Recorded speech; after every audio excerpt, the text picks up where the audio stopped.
clearly, this second quarter of 2020 is easily going to be the worst quarter in the modern luxury goods industry.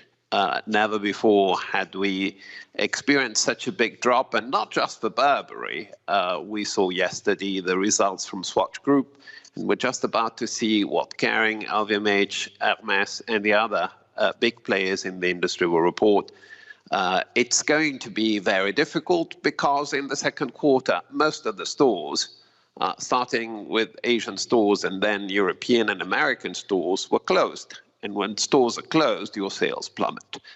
There's no escape from that. I think that most of the share price action is going to be driven now by what companies say about their outlook. And the more exposed they are to China and the Chinese consumers, the better. The Chinese numbers from Burberry today were incredible. I mean, they're saying that they've seen a pickup in the month of June, and they're talking about levels above 30%, very similar to pre-COVID that they reported. What is that telling us about consumption habits? Are the Chinese still spending? It's just not as visible because it's happening in China now. Well, for sure, I think that appetite for luxury goods is very strong in China and is likely going to remain strong.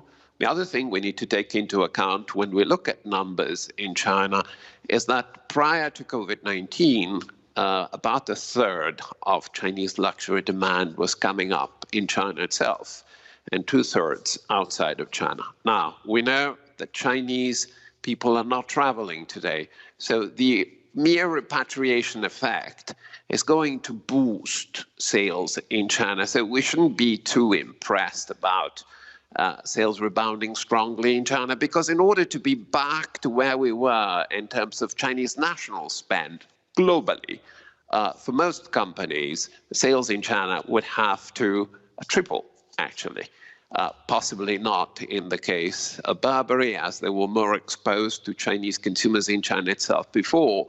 But that is the order of magnitude. We should be looking at triple digits growth in order to try and perceive that companies are back to where they were in terms of total Chinese nationals demand at a time when Chinese people are not traveling abroad. And that, I think, is what came out as more muted in the Burberry update. The emphasis on the resumption of international travel as a key driver of organic growth revival is clearly seen by the market as a weakness. International travel is likely going to be on the back foot for a while, at least until we have confirmation that a vaccine or a therapy has been discovered. And to that end, I think that companies that can serve Chinese consumers in China, and we're already more exposed to Chinese consumers in China itself, are going to have an advantage.